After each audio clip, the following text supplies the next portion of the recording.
नमस्कार, आप देख रहे हैं दैनिक सदाशय का डिजिटल चैनल डीएस न्यूज। मैं आपके साथ साक्षी शर्मा आज के बुलेटिन में आपका स्वागत करती हूं। तो आइए नजर डालते हैं आज की कुछ खास खबरों पर। मुजफ्फरनगर में शनिवार सुबह लूट की वारदात ने दहशत फैला दी। बुढ़ाना कोतवाली क्षेत्र के दबेड़ी नहर पुलिया पर मॉर्निंग वॉक के लिए निकली कसेरवा गांव की आशिया और शबनम से बाइक सवार 3 बदमाशों ने तमंचे के बल पर सोने के कुंडल और लॉकेट लूट लिए। विरोध करने पर बदमाशों ने आशिया के साथ छीना झपटी की, जिसमें उनका कान कट गया और उसे अस्पताल ले जाया गया। हालांकि आशिया ने बदमाशों से ये तक भी कहा कि वो कान न उखाड़े, वह खुद ही उन्हें कुंडल निकाल कर दे देगी, लेकिन बदमाशों ने उसकी एक न सुनी। सूचना पर पहुंची पुलिस ने मौका मुआयना किया और मुकदमा दर्ज कर जांच पड़ताल में जुट गई। जी मेरे साथ में वो करने जा रही थी जी, फिर चलने जा रही थी सुबह को, और 3 लोग आए और मामा का टड़ा दिया और बाल लेके निकाल कर। बाइक पर 3 लोग आए गांव की तरफ से फेरवे की, उसकी तरफ से आकर फिर वे सीधे चले गए। हम सड़क पर आकर भट्टेवाड़ी हम वापसी चल रहे थे, तो वे 3 लोग फिर वापसी आए। वापसी आकर फिर उन्होंने खड़ा करके मैंने कहा लगे वो किसके घर से आया तुम? हम कह लगे मैं तो नूरदीन के थी वो होगी। फिर बोले क्या लेना हो तुम यहाँ? मैं कहा हम तो वैसे ही बीमार हैं, घूमने के लिए आया रेस करने के। कह लगे वो मुँह खोल लो, किसके घर से आया तुम? हमने मुंह खोल दिया, मुंह खोल तो ही झपट्टा मारा उन्होंने दोनों ने। दोनों तो झपट्टा, एक तो उसको मंडा। वो कह लगी जब से तो मंचा दिखा दिया, कह लगी कि मेरे झपट्टा ना मारी, मैं तो वैसे ही दे दूंगी। अब जो मेरा एक कान पाड़ा और मुझे मेरे यहाँ तमंचा लगा दे ना, तो मैंने लुकाया। मैं कहा जी पाड़ो ना कान। मैंने चीख मारी बहुत जोर का, कान पड़ते ही चीख मारते ही देकर वे तो तुरंत बैठ कर चले गए। मुजफ्फरनगर में बीती रात आकाशीय बिजली गिरने से हड़कंप मच गया। ये घटना शहर कोतवाली इलाके की शहाबुद्दीनपुर रोड पर रामपुरी में बीती रात 10:30 से 11 बजे के बीच रेणु शर्मा नामक महिला के घर पर घटित हुई। बिजली की चपेट में आने से घर के सभी इलेक्ट्रिक एवं इलेक्ट्रॉनिक उपकरण नष्ट हो गए और रसोई की गैस पाइपलाइन में आग लग गई। बच्चों ने सूझबूझ दिखाते हुए गैस का मुख्य लीवर बंद कर बड़ा हादसा टाल दिया। इस घटना में करीब 1 लाख रुपए का नुकसान हुआ, लेकिन गनीमत रही कि कोई जानहानि नहीं हुई। बच्चे बैठे हुए थे, हाँ एकदम अचानक आग लगी, बिजली गिरी एकदम और बच्चों को बाहर निकाला। बस बहुत मतलब ये है कि जान बच गई, बहुत बुरी स्थिति थी।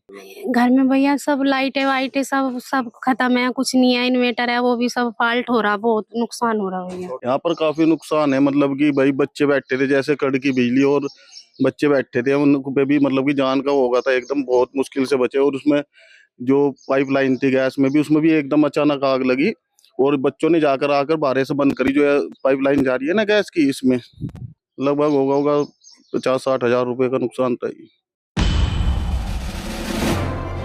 मुजफ्फरनगर के पुरकाजी में गुरुवार देर रात गंगनहर पटरी के कावड़ मार्ग पर एक विशालकाय अजगर ने हड़कंप मचा दिया। तुगलकपुर कमेहड़ा में बीच सड़क पर पड़े इस अजगर का सिर एक छोर और पूंछ दूसरे छोर पर थी। कार की रोशनी और आवाज सुनकर अजगर रुक गया तो राहगीरों की भी सांसें अटक गई। हालांकि थोड़ी देर बाद वो धीरे धीरे खेतों में चला गया। अब कहीं जाकर राहगीरों की जान में जान आई। इस दौरान कार सवारों ने इसकी वीडियो बनाई, जो सोशल मीडिया पर बवाल काट रही है और लोग इस विशाल अजगर को देखकर हैरान हो रहे हैं। मुजफ्फरनगर में भगत सिंह रोड की ऐतिहासिक लाला दीपचंद धर्मशाला को चौकीदार अरुण शर्मा द्वारा 97 लाख में बेचने का मामला गर्माता जा रहा है। ट्रस्ट के सदस्यों ने इसे करोड़ों की धरोहर बताते हुए जिला कलेक्ट्रेट में धरना दे दिया है। उन्होंने फर्जी बैनामा निरस्त करने और दोषियों पर कार्रवाई की मांग की। उन्होंने दावा किया है कि जिस करोड़ों की कीमत की अनमोल धर्मशाला को कौड़ियों के भाव फर्जी तरीके से बेच दिया गया, उसी धर्मशाला में अंग्रेजी शासनकाल में शहीद भगत सिंह को फांसी का प्रमाण पत्र दिया गया था, जिस कारण इस रोड का नाम भगत सिंह रोड रखा गया। मामला ये है साहब, भगत सिंह रोड पे 11 ब्रह्मनान पे दीपचंद धर्मशाला दीपचंद ट्रस्ट है साहब। ये ट्रस्ट 1901 में बना था। इस ट्रस्ट में 1930 के आसपास में एक अंग्रेज माननीय न्यायाधीश जी हाँ रुके थे, रात्रि में गेस्ट हाउस था ये उस टाइम पे। उन्होंने यहाँ पर पूजनीय भगत सिंह के फांसी का ऑर्डर इसी धर्मशाला में लिखा गया था, जिसका ही भगत सिंह रोड नाम पड़ा था इसमें।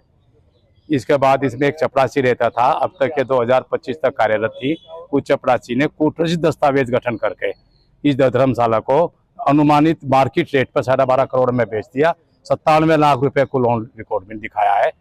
और इसमें इसके 500 मीटर जगह है इसमें लगभग, जो कम से कम आज की तारीख में 25-30 करोड़ की प्रॉपर्टी है। गाजियाबाद की एक माफिया है, भूमाफिया, उसने इसको खरीदा है। और हम चाहते हैं कि इसमें माननीय हमारे डीएम साहब और श्रीमान एसएसपी साहब इसमें एफआईआर दर्ज कर इसमें जांच करें और कानूनी कार्रवाई अमल में लाई जाए। मुजफ्फरनगर की नई मंडी कोतवाली क्षेत्र में ई रिक्शा चालक शुभम के रहस्यमयी ढंग से गायब होने पर हड़कंप मचा हुआ है। शुभम की बरामदगी की मांग को लेकर सैकड़ों लोगों ने शनिवार को कोतवाली के बाहर धरना प्रदर्शन किया। शुभम की मां सरोज ने पुलिस पर सहयोग न करने का आरोप लगाया। पुलिस ने एक संदिग्ध को हिरासत में लिया है, लेकिन शुभम का अभी तक कोई सुराग नहीं मिला। मैरिज कॉलेज में इसमें ड्यूटी करूँ मैं। 11-11:15 बजे का टाइम हो, मेरा लड़का खाना दे के गार्ड को और खाना दे तो ही चल दिया। गार्ड से पूछा, गार्ड ने कहा कि वापस गया। अब मेरा लड़का गया विश्वकर्मा चौक को 15 तारीख से। 5 तारीख में रिक्शा आई। रिक्शा ले ली उन्होंने, रिक्शा की सारी चीज तार दी, प्लेट नंबर सब चीज। बिहारगढ़ में जाकर प्रसाद चढ़ाया। मत तक मेरा लड़का प्रसाद चढ़ाया, उसे प्रसाद खुआरे, माथा टिकवारे और वीडियो में पिछाना। एक लड़का मुखियाली से बैठा और यहाँ से बैठ के गए, एक पीछे एक आगे, मुंह लपेट रखा उन्होंने। अभी तक नहीं मिला कुछ नहीं। मैं चाहती हूँ मेरा लड़का चाहिए। ये कमल नगर का एक लड़का जो रिक्शा चालक था, 15 तारीख से लगातार गायब है। उसके बाद में 2 लोग उसके साथ में बिहारगढ़ शुक्रताल की तरफ गए और वहाँ से आने के बाद में फिर उसका कोई पता नहीं लगा। 3 दिन 4 दिन लगातार गायब रहने के बाद में कल रिक्शा मिली है और उनमें से जो 2 आदमी गए थे उनमें से एक आदमी मिला है। उसने अभी तक कोई खुलासा नहीं करा कि वो कहाँ है। तो बस आशंका बड़ी ये है, चिंता का विषय ये है ना, कि कोई अनहोनी किसी प्रकार की ना होगी हो। बस ये संशय बना हुआ है, उसी को लेकर आज सब लोग यहाँ इकट्ठे हुए हैं। अलीगढ़ और बिजनौर के बाद मुजफ्फरनगर में भी ऐसा मामला सामने आया है, जहां 4 बच्चों की मां अपने प्रेमी के साथ फरार हो गई। पीड़ित पति अब उसकी बरामदगी के लिए बच्चों समेत पुलिस के चक्कर काट रहा है। पीड़ित प्रवीण का कहना है कि उसकी बीवी को वापस दिलाया जाए, क्योंकि उसके सामने सबसे बड़ी परेशानी बच्चों के पालन पोषण की है। वो कहता है कि वो काम पर जाए या घर पर रहकर बच्चों को संभाले। पीड़ित ने एसएसपी के नाम प्रार्थना पत्र देकर बीवी की बरामदगी की मांग की।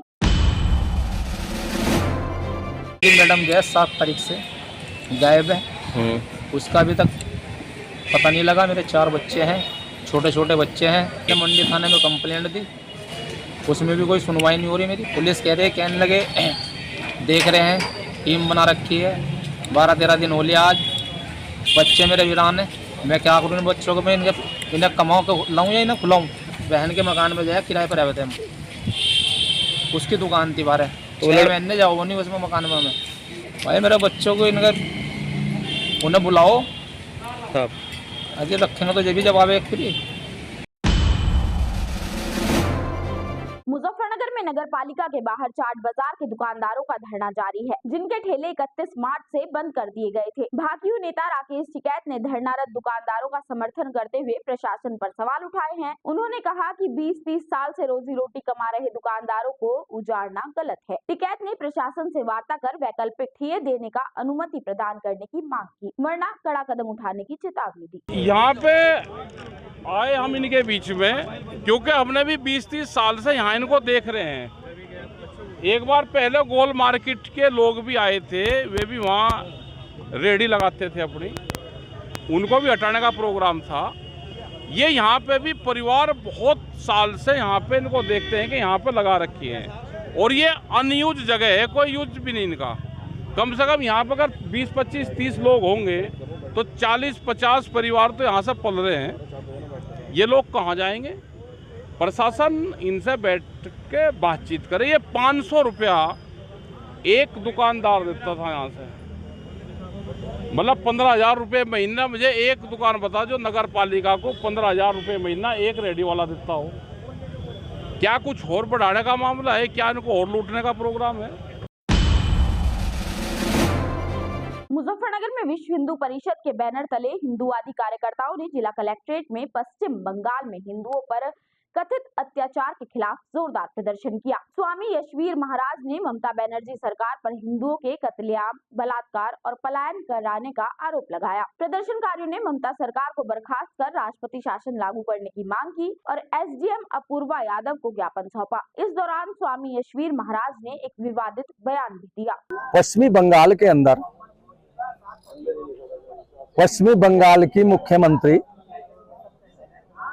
जो ममता बनर्जी, बल्कि मैं तो उसको ममता बानो कहता हूं, और मुस्लिम सरकार है वहां पर, उस ममता बानो मुस्लिम सरकार के नेतृत्व में हिंदुओं को पलायन करने के लिए मजबूर कर दिया गया। वहां हिंदुओं का कत्लेआम हो रहा है, हिंदुओं की महिलाओं के साथ में बलात्कार हो रहे हैं और दूसरे संप्रदाय के लोगों को खुश करने के लिए वो ये सारा हिंदुओं पर अत्याचार कर रही है। तो आज हमने डीएम साहब को ज्ञापन दिया, इसलिए कि हमारी सूचना वो भारत सरकार को पहुंचाए कि भारत सरकार ममता बानो की मुस्लिम सरकार को बर्खास्त करके वहां पर राष्ट्रपति शासन लगाए। और इसके साथ में हिंदुओं को मैं कहना चाहूंगा कि पलायन करना इलाज नहीं है। इलाज ये है कि जो पलायन करने के लिए तुम्हारे ऊपर अत्याचार करते हैं उनको उनकी ही भाषा में उत्तर देने के लिए मैदान में आ जाओ। और जिस दिन मैदान में हिंदू समाज आ जाएगा, ये ही संप्रदाय विशेष के लोग मैदान छोड़ करके भारत पाकिस्तान की जो सीमा है, सीमा को कूद करके पाकिस्तान भाग जाएंगे, जो इनका अपना देश है। भारत सनातन धर्म के लोगों का देश है।